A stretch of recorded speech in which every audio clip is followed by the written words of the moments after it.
बहुत समय पहले की बात है।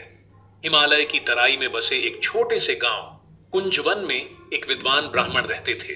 उनका नाम था आचार्य वेद प्रकाश। वे अत्यंत धर्मनिष्ठ, सरल स्वभाव और करुणामय हृदय के स्वामी थे। गांव वाले उन्हें बहुत मानते थे क्योंकि वे निस्वार्थ भाव से लोगों की सेवा करते थे। एक दिन गांव के समीप की पहाड़ियों से एक अजीब सी खबर आने लगी। लोगों ने कहा कि वहां एक रहस्यमय राक्षस बसने लगा है। कई पशु गायब हो गए और कुछ चरवाहों ने दावा किया कि उन्होंने लाल आंखों वाला विशालकाय और धुएं सा शरीर लिए हुए जीव देखा है। डर के मारे लोग उस दिशा में जाना बंद कर चुके थे। आचार्य वेद प्रकाश ने इन बातों को सुना, पर वे न तो अंधविश्वासी थे न ही डरपोक। उन्होंने निश्चय किया कि वे सत्य का पता लगाएंगे।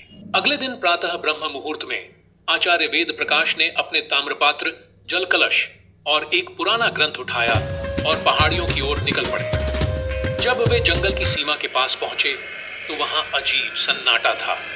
पक्षी भी चुप थे। अचानक एक झाड़ी हिली और वहां से एक वृद्ध कांपता हुआ व्यक्ति निकला। वह भूखा, प्यासा और डरा हुआ था। कौन हो तुम? ब्राह्मण ने पूछा। मैं यहीं पास के गांव से हूं। कुछ दिन पहले जब मैं लकड़ियां काटने आया था तभी मैंने उसे देखा। वह राक्षस, उसने मुझे कैद कर लिया था। कैसा राक्षस? वह मन की बात जान लेता है और तुम्हारे डर को हकीकत बना देता है। ब्राह्मण चौंक गए।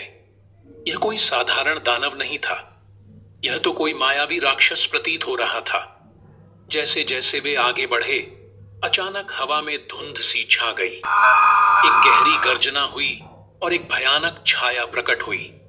उसकी लाल आंखें जल रही थीं और शरीर धुएं से बना प्रतीत होता था। ब्राह्मण, तू यहां क्यों आया है? एक गूंजती हुई आवाज आई। आचार्य वेद प्रकाश स्थिर खड़े रहे। उन्होंने मंत्रोच्चार शुरू किया, एयुएम अपसर्पणतु ते भूता, और अपने जल कलश से शुद्ध जल राक्षस की ओर छिड़का। राक्षस एक क्षण को विचलित हुआ, परंतु फिर अट्टहास कर बोला, तेरे मंत्र मुझ पर असर नहीं करेंगे। मैं भय से जन्मा हूं। जिस मन में डर है मैं वहीं पलता हूं। ब्राह्मण समझ गए कि यह राक्षस मन के डर और भ्रम का प्रतीक है।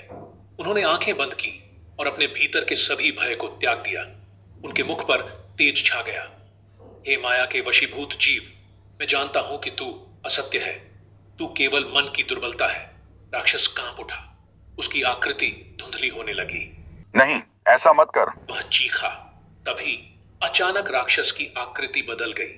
वह एक युवराज में परिवर्तित हो गया, जो अश्रुपूरित आंखों से ब्राह्मण को देख रहा था। मैं असल में कांची राज्य का राजकुमार वसुजित हूँ। वर्षों पहले इस जंगल में मुझे एक तांत्रिक ने श्राप दिया था। उसने कहा था कि जब तक कोई व्यक्ति निर्भय होकर मेरे सामने नहीं आएगा और सत्य का दर्शन नहीं कराएगा, मैं इस रूप में बंदी रहूंगा। ब्राह्मण ने उसे आशीर्वाद दिया। सत्य और निर्भयता ही सबसे बड़ा धर्म है। जाओ, अपने राज्य लौटो और प्रजा की सेवा करो। वसुजित ने चरण स्पर्श किया और अदृश्य हो गया। आचार्य वेद प्रकाश जब गांव लौटे तो लोगों ने उन्हें घेर लिया। सब जानना चाहते थे कि क्या हुआ। ब्राह्मण ने मुस्कुराते हुए कहा, जिस भय को हम बाहर ढूंढते हैं वह हमारे भीतर पलता है, और जो सत्य को पहचान ले उसके लिए कोई राक्षस नहीं रहता। उस दिन के बाद गांव में न तो कोई राक्षस दिखा न कोई डर। आचार्य वेद प्रकाश की कथा दूर दूर तक फैली और वे निर्भय ब्राह्मण के नाम से प्रसिद्ध हो गए। डर और भ्रम सबसे बड़े राक्षस हैं। जो सत्य, ज्ञान और धैर्य से उनका सामना करता है वही सच्चा विजेता होता है।